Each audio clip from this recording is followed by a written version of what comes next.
मिजोरम में हुए पत्थर खदान हादसे में कम से कम 15 मजदूरों के दबे होने की खबर है। खदान धंसने की वजह अचानक ही मलबा नीचे गिरने लगा। मौके पर काम कर रहे मजदूर भागते हुए दिखे। प्रशासन के मुताबिक यहां काम कर रहे ज्यादातर मजदूर मिजोरम से बाहर के रहने वाले थे।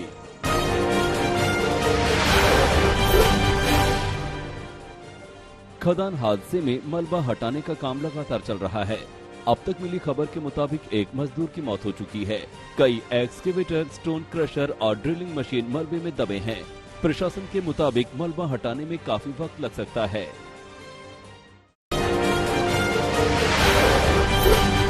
बाली में प्रधानमंत्री मोदी G20 सम्मेलन में हिस्सा ले रहे हैं।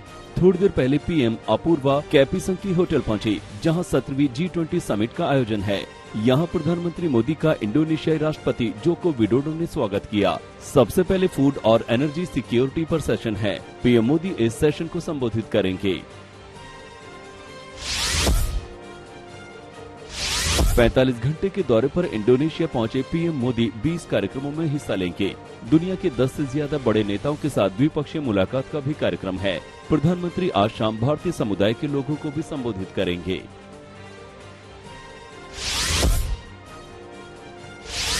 G20 समिट में अमेरिकी राष्ट्रपति जो बाइडेन ने चीनी राष्ट्रपति शी जिनपिंग से मुलाकात की। बातचीत के बाद जो बाइडेन ने कहा कि अमेरिका और चीन बातचीत के जरिए मतभेद खत्म कर सकते हैं। चीनी राष्ट्रपति शी जिनपिंग ने भी इस ओर इशारा किया।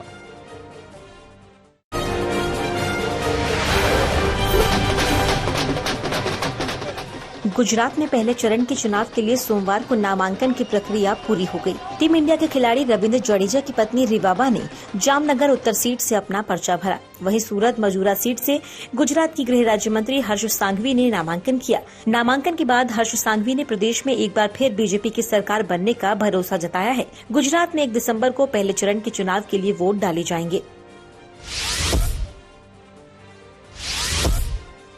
गुजरात में चुनाव प्रचार और नामांकन की प्रक्रिया के बीच टिकट कटने पर नाराजगी की तस्वीरें भी सामने आ रही हैं।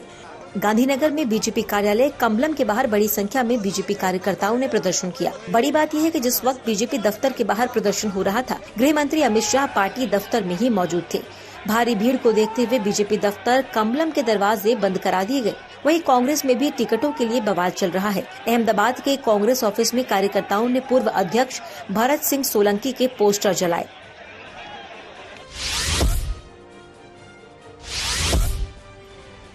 यूपी की मैनपुरी लोकसभा सीट के लिए हो रहे उपचुनाव के लिए डिम्पल यादव ने अपना पर्चा भरा। इस दौरान अखिलेश यादव भी उनके साथ मौजूद थे। डिम्पल यादव के नामांकन के बाद अखिलेश यादव ने मैनपुरी के उपचुनाव में ऐतिहासिक जीत का भरोसा जताया।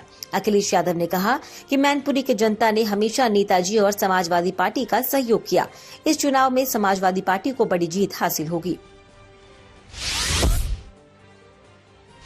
डिम्पल यहाँ से प्रत्याशी हैं और मुझे पूरा भरोसा है यहाँ की जनता एक बार फिर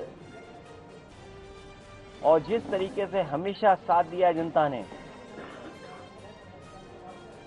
नेताजी के नाम पर इस चुनाव को ऐतिहासिक वोटों से जिता करके जनता भेजेगी।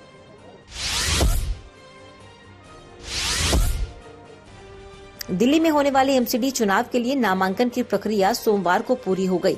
नामांकन प्रक्रिया पूरी होने के साथ बीजेपी और आम आदमी पार्टी दोनों अपनी अपनी जीत का दावा कर रहे हैं। बीजेपी लगातार भ्रष्टाचार के मुद्दे पर आम आदमी पार्टी को घेर रही है। वहीं आप नेताओं का आरोप है कि पिछले 15 साल में बीजेपी ने एमसीडी में कोई काम नहीं किया, इसलिए मुद्दों से भटकाने के लिए वो झूठे आरोप मढ़ रही है। 4 दिसंबर को एमसीडी चुनाव के लिए वोट डाले जाएंगे, जबकि नतीजे 7 दिसंबर को आएंगे। बीजेपी रोज एक नई मनोहर कहानी लेके आती है, इसलिए क्योंकि उनको पता है कि अगर वो कहेंगे भाई नगर निगम में हमको वोट दो तो हम कूड़ा साफ करवा देंगे। उन्होंने किया ही नहीं। 15 साल से कूड़े के पहाड़ शुरू किए। आज उनको पता है कि केजरीवाल जी आ गए तो 5 साल में कूड़े के पहाड़ खत्म कर देंगे। 5 साल के अंदर अंदर दिल्ली की एक एक गली में कूड़ा नहीं दिखेगा। जैसे स्कूल चमकने लगे हैं, अस्पताल चमकने लगे हैं, वैसे दिल्ली की जो मोहल्ले की गलियां जिन नगर निगम को चमकानी है वो चमकने लगेंगी। ये बात बीजेपी को भी अच्छी पता है।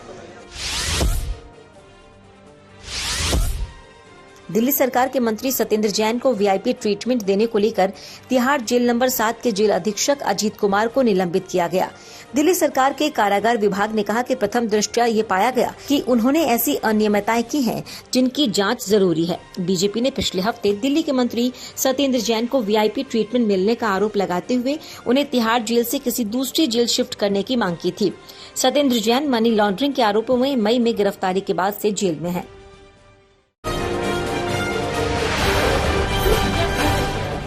महाराष्ट्र में एनसीपी विधायक जितेंद्र आह्वाड को लेकर सियासत गर्म है। एनसीपी कार्यकर्ताओं ने कई जगहों पर विरोध प्रदर्शन किया। इस बीच जितेंद्र आह्वाड ने अपने खिलाफ दर्ज छेड़छाड़ के मामलों को झूठा बताते हुए विधानसभा से इस्तीफा देने का दावा किया, जिसके बाद अजीत पवार ने उनसे मुलाकात की और इस्तीफा वापस लेने की अपील की।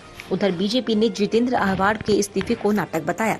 दरअसल रविवार की देर रात एक कार्यक्रम के बाद एक महिला ने जितेंद्र आह्वाड पर छेड़छाड़ का मुकदमा दर्ज कराया था। 72 घंटे पहले ही जितेंद्र आह्वाड पर हर हर महादेव फिल्म को जबरन बंद करने में मुकदमा दर्ज किया गया।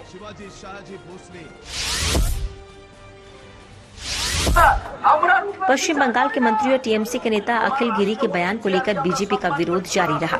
शुभेंदु अधिकारी की अगुवाई में बीजेपी के विधायकों ने विधानसभा से राजभवन तक मार्च किया और राज्यपाल को ज्ञापन सौंपा।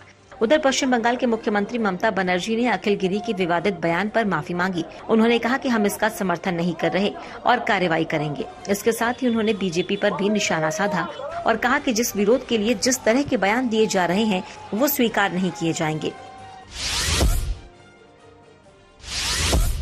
जबरन धर्म परिवर्तन पर रोक लगाने की मांग वाली याचिका पर सुनवाई के दौरान सुप्रीम कोर्ट ने अहम टिप्पणी की। जस्टिस एमआर शाह ने कहा, ये बेहद गंभीर मामला है। सभी को धर्म चुनने का अधिकार है, लेकिन जबरन धर्मांतरण से नहीं। जस्टिस एमआर शाह ने कहा कि ये देश की सुरक्षा के लिए गंभीर खतरा है। अगर कोई स्वेच्छा से धर्मांतरण करता है तो उसमें कोई समस्या नहीं है, लेकिन अगर उनको किसी भी दूसरे ढंग से धर्मांतरण कराया जाता है तो ये सही नहीं। इस केस की अगली सुनवाई 28 नवम्बर को होगी।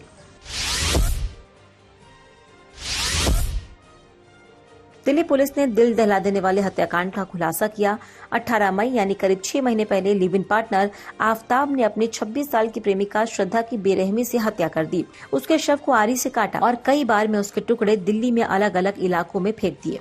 पुलिस के मुताबिक आरोपी आफ्ताब 18 दिन तक रोज रात 2 बजे उठता और शव के टुकड़े जंगल में फेंक आता था। पुलिस ने आफ्ताब को शनिवार को अरेस्ट किया। इसके बाद उसने श्रद्धा की हत्या की सनसनीखेज कहानी बताई। अक्टूबर में खुदरा महंगाई घटकर 6.77% पर आ गई। सितंबर में आंकड़ा 7.41% पर था। वहीं एक साल पहले यानी अक्टूबर 2021 में खुदरा महंगाई दर 4.48% थी। लगातार 2 महीने बढ़ने के बाद सीपीआई में गिरावट देखने को मिली। नए आंकड़ों के साथ महंगाई 3 महीने के निचले स्तर पर आ गई। खाने पीने का सामान, खासतौर पर सब्जियों और दालों की कीमतों के घटने की वजह से महंगाई घटी है। अक्टूबर महीने में खाने पीने की चीजों की महंगाई दर सितंबर के 8.6% से घटकर 7.01% पर आ गई, जबकि सब्जियों की महंगाई सितंबर के 18.05% से घटकर 7.77% पर पहुंच गई है।